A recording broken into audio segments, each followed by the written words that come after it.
Good morning, welcome to 6 TV.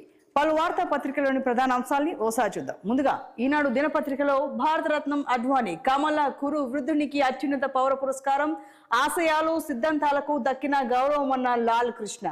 ఇంత అత్యంత భావోద్వేగ క్షణం ఇది అని మోడీ చేసిన వ్యాఖ్యలను చూస్తున్నాం. అలాగే అభినందనలో ముంచెత్తిన నేతలు అన్న వ్యాఖ్యలను కూడా చూస్తాం. నిజంగానే అడ్వాణికి భారతరత్న ప్రకటించడం అందరూ స్వాగతిస్తున్నారు. ఇక మరో అంశాన్ని చూద్దాం.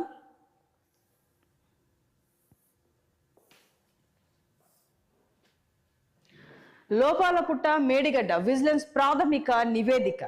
నిర్మాణం నుంచి నిర్వహణ వరకు ఎన్నెన్నో లొసుగులు. ఇంజనీర్లు గుత్తేదారుకు సాగిలపడ్డారు. బ్యారేజీ ప్రారంభించిన 2 ఏళ్ల తర్వాత అంచనా విలువ 1353 కోట్ల పెంపు. మంత్రి ఉత్తమ్కు చేరిన నివేదిక. ఎట్టకేలకు కొన్ని నివేదికలు వచ్చాక మరింతగా వాటిపైన చర్యలు తీసుకునే అవకాశం ఉంటుంది. కాబట్టి ఆ నివేదికల కోసం వీళ్ళు అధికారులు జారీ చేసిన తర్వాత ఆర్డర్స్ ఉత్తమ్ చేతికి అయితే, ఇప్పుడు మంత్రి ఉత్తమ్ చేతికి అయితే నివేదిక అందింది. చూడాలి మరి నివేదిక అందిన తర్వాత ఎటువంటి యాక్షన్ తీసుకుంటారో. ఇక మరో వార్తాపత్రికలోని ప్రధాన అంశాలను ఒకసారి చూద్దాం. ఇక ఆంధ్రజ్యోతి దినపత్రికలో భారతరత్న అవార్డుకి సంబంధించి అడ్వాణికి సంబంధించిన వార్తనే మనం చూస్తున్నాం. ఇక మరోవైపు అభిమానమా ఉన్మాదమా అన్న వార్తను కూడా మనం చూస్తున్నాం. ఇక ఇది పశు ప్రవర్తన, స్త్రీలను కించపరచడం అమానుషం. ఇలాంటి పిరికి పందుల చర్యలతో కాంగ్రెస్ ఆత్మస్థైర్యాన్ని దెబ్బతీయలేరు. షర్మిలకు అండగా నిలుస్తామన్న రాహుల్. ఓటమిని ఎదుర్కోలేని పిరికి వాళ్ళే క్రూరత్వాన్ని ఆశ్రయిస్తారన్న వ్యాఖ్య. జగన్ పై షర్మిల పరోక్ష వ్యాఖ్యలు. ఓవైపు రాహుల్, అలాగే షర్మిల జగన్ పై చేసిన కీలక వ్యాఖ్యలను కూడా మనం ఇక్కడ చూడొచ్చు. ఇక రాష్ట్ర ఆర్థిక అభివృద్ధికి సహకరిస్తాం. సీఎం, డిప్యూటీ సీఎంలతో ఆర్థికవేత్త మాంటెంగ్ సింగ్ అహ్లూవాలియా భేటీ. 6 గ్యారంటీల అమలుపై చర్చ. విద్యుత్ ప్రణాళిక రంగాలపై కూడా సూచన అన్న వ్యాఖ్యను కూడా మనం చూస్తున్నాం. ఇక బీజేపీకి కాంగ్రెస్ ప్రత్యామ్నాయం కాదు, ప్రాంతీయ శక్తులతోనే బీజేపీకి చెక్. రాష్ట్ర సర్కార్ను ఆగం చేయాలన్న ఆలోచన లేదన్న కేటీఆర్ మాటలు కూడా మనం చూడొచ్చు. ఇక బీఆర్ఎస్ కు బై బై ఘన్పూర్. మాజీ ఎమ్మెల్యే రాజయ్య కేసీఆర్ కు లేఖ. 10న కాంగ్రెస్ లోకి. బీఆర్ఎస్ నుంచి చాలా మంది కారు దిగి హస్తం గుటికి చేరుతూ ఉన్నారు. ఈ క్రమంలోనే రాజయ్య అనే ఎమ్మెల్యే కూడా కాంగ్రెస్ గుటికి చేరే అవకాశాలు ఉన్నాయి. ఇక మరో వార్త చూస్తున్నాం. టీఎస్ ఇక టీజీ నెంబర్ ప్లేట్లపై తెలంగాణ స్టేట్ బదులు తెలంగాణగా మార్పు. నేడు రాష్ట్ర మంత్రివర్గ సమావేశం. నీటిపారుదల శాఖపై శ్వేతపత్రం. 200 యూనిట్ల ఉచిత విద్యుత్తో పడే భారం, మార్గదర్శకాలపై చర్చ. నారాయణపేట కొడంగల్ ఎత్తిపోతలకు ఆమోద ముద్ర. పలు అంశాలకు కీలక నిర్ణయాలు తీసుకుంది తెలంగాణ కాంగ్రెస్ సర్కార్. అలాగే ఇక్కడ నుంచి టీఎస్ ఏవైతే వెహికల్ నెంబర్స్ వెనకాల టీఎస్ అని ఉంటుందో, ఇక తెలంగాణ స్టేట్ కాకుండా ఓన్లీ టీజీ తెలంగాణ అని మాత్రమే ఉండనుంది. మరి చూడాలి ఇది ఎప్పటి నుంచి అమల్లోకి వస్తుందో. ఇక మరో వార్తను చూద్దాం.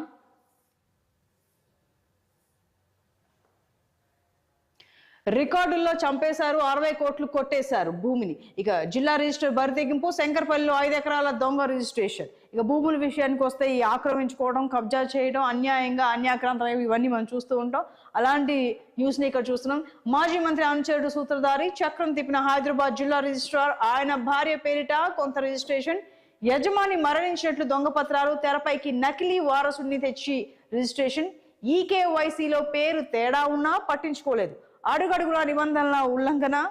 జిల్లా రిజిస్ట్రార్ కోసం సబ్ రిజిస్ట్రార్ అడ్డగోలు. ఒకవైపు 2014లో మరణించాడని సర్టిఫికేట్, మరోవైపు తన పేరిటే 2023లో నాలా ఎలా. భూమి యజమానిపై నకిలీ అంటూ ఫిర్యాదు. పేరులో తేడాలన్నింటికి సెల్ఫ్ డిక్లరేషన్తో సరి. భూ యజమాని నిలదీశాక తప్పని ఒప్పుకో. నిజాలు తేల్చాలని పోలీసులకు ఫిర్యాదు. సో ఇన్ని లొసుగులు మాటినా ఇప్పుడు 5 ఎకరాల భూమి దొంగ రిజిస్ట్రేషన్ అయింది. చూడాలి మరి ఎప్పుడుకి సాల్వ్ చేస్తారో. ఇక మరో వార్తాపత్రికల్లోని ప్రధాన అంశాలు చూద్దాం. వెలుగు దినపత్రికలో బుమ్రా 6, జైస్వాల్ డబుల్ అన్న క్రీడకు సంబంధించిన వార్తను మనం చూస్తున్నాం. అలాగే భారతరత్న అవార్డుకి సంబంధించిన వార్తను కూడా మనం మెయిన్ గా చూడొచ్చు. ఇక ఫర్జీ చూసి దొంగ నోట్ల తయారీ. బాలీవుడ్ వెబ్ సిరీస్ ఫర్జీ చూసి నకిలీ నోట్లు తయారు చేసిన ముఠాను పోలీసులు అరెస్ట్ చేశారు. వీరు నకిలీ నోట్లను కూరగాయల మార్కెట్లో చలామణి చేస్తున్నట్టు గుర్తించారు. 50,000 రూపాయల ఒరిజినల్ నోట్లు ఇస్తే 2 లక్షలు విలువ చేసే ఫేక్ నోట్లు ఇచ్చేవారని పోలీసులు వెల్లడించారు. సినిమాల ప్రభావం ద్వారా ఇప్పుడు దొంగ నోట్ల తయారీ కూడా మొదలైంది. ఇక ఇరాక్ సిరియాలో అమెరికా డ్రోన్ దాడులు. ఇరాక్ సిరియా దేశాలపై అమెరికా డ్రోన్ దాడులతో విరుచుకుపడింది. 2 దేశాల్లోని మిలిటెంట్ స్థావరాలే టార్గెట్ గా మొత్తం 85 చోట్ల బాంబులు. ఇక అమెరికన్లపై దాడులు చేస్తే ఇలాగే వదిలిస్తామని బైడెన్ హెచ్చరించారు. ఎస్. ఇక మరో వార్తను చూస్తున్నాం. కాంగ్రెస్ ఎంపీ టికెట్ల కోసం ఫుల్ డిమాండ్. 17 సీట్లలో పోటీకి 306 దరఖాస్తులు. ముగిసిన అప్లికేషన్ల ప్రక్రియ. ఖమ్మం టికెట్ కోసం భట్టి విక్రమార్క భార్య నందిని దరఖాస్తు. పెద్దపల్లిలో పోటీకి వివేక్ వెంకటస్వామి కుమారుడు గడ్డం వంశీకృష్ణ అప్లై. వరంగల్ టికెట్ కోసం మోత్కుపల్లి నరసింహులు. నల్గొండలో పోటీకి కోమటిరెడ్డి వెంకటరెడ్డి కూతురు శ్రీనిధి దరఖాస్తు. ఎస్, హేమీల వారసులు కూడా టికెట్ల బరిలో ఉన్నారు. మరి చూడాలి టికెట్ వారికి దక్కుతాయా అనేది. ఇక కంపెనీలు పెట్టకపోతే భూములు వాపస్. పరిశ్రమల కోసం ప్రభుత్వం నుంచి భూములు తీసుకుని ఏళ్లు గడిచినా కంపెనీలు స్థాపించని సంస్థల నుంచి భూములు వాపస్ తీసుకోవాలని అధికారులను మంత్రి శ్రీధర్బాబు ఆదేశించారు. ఎస్. ఇక మరో అంశాన్ని చూస్తున్నాం. ముదిరాజుల సంక్షేమానికి కట్టుబడి ఉన్నాం, వాళ్ళను బీసీ డి నుంచి బీసీ ఏలోకి మారిస్తే మరింత లబ్ధి అన్న వివేక్ వెంకటస్వామి మాటలను కూడా మనం ఇక్కడ చూడొచ్చు.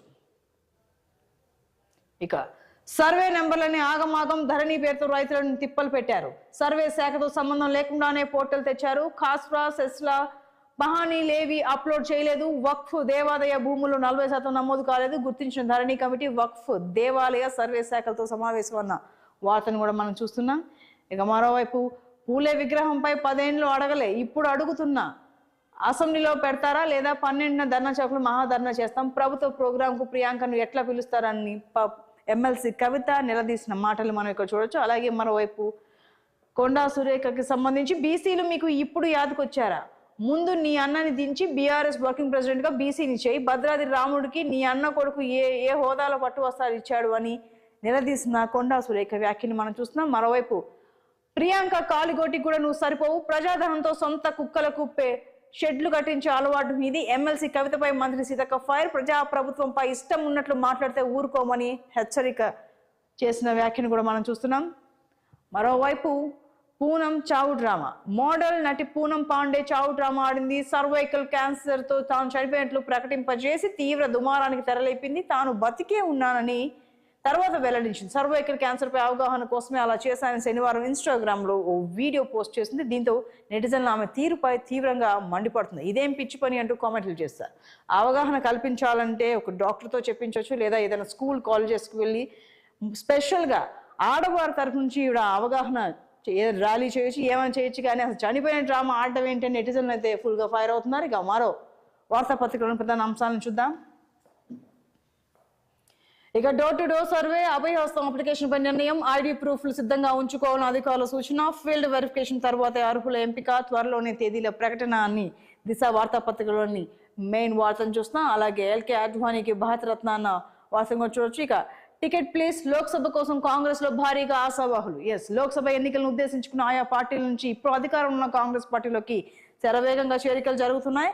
ఇక మరోవైపు ఆర్టీసీకి 375 కోట్లు నిధులు విడుదల చేసిన రాష్ట్ర ప్రభుత్వం. రాయితీలకు 212 కోట్లు, సంస్థలకు ఆర్థిక సాయంగా 162 కోట్లు. మరి చూడాలి ఆర్టీసీ సంబంధించి. అలాగే పంజాబ్ గవర్నర్ రాజీనామా వ్యక్తిగత కారణాలతోనే అని రాష్ట్రపతికి పురోహిత్ లేఖ. రాష్ట్ర ప్రభుత్వంతో వివాదం వేళ కీలక పరిణామం. చండీగఢ్ అడ్మినిస్ట్రేటివ్ పదవికి సైతం రాజీనామా చేశారు ఈయన. అలాగే 71 పోస్టుల భర్తీకి టీఎస్పీఎస్సీ ఏర్పాట్లు. అభ్యర్థుల జాబితా విడుదల. మహిళా శిశు సంక్షేమ శాఖలో 23, వైద్య విధాన పరిషత్లో 52 పోస్టులు అన్న వార్తను కూడా మనం చూస్తున్నాం. ఇక రెవెన్యూ డివిజన్ గా దుబ్బాక. రెవెన్యూ శాఖలో సర్క్యులేషన్ ఫైల్. త్వరలోనే అధికారిక ప్రకటన అన్న వార్తను కూడా మనం చూస్తున్నాం. కేటీఆర్ చేసిన కీలక వ్యాఖ్యల్ని ఇక్కడ చూస్తున్నాం. ప్రజలకు బీఆర్ఎస్ విలువ తెలిసి వస్తోంది. కాంగ్రెస్ అధికారంలోకి రాగానే కరెంటు, నీటి కష్టాలు, మహిళలకు ఫ్రీ బస్సు సౌకర్యం మంచిదే, పురుషులకు తగిన న్యాయం చేయాలి. బీఆర్ఎస్ వర్కింగ్ ప్రెసిడెంట్ కేటీఆర్ ఈ విధమైన వ్యాఖ్యలు చేశారు. సో ఇవ్వండి పలు వార్తాపత్రికలోని ప్రధాన అంశాలు. షార్ట్ బ్రేక్ తర్వాత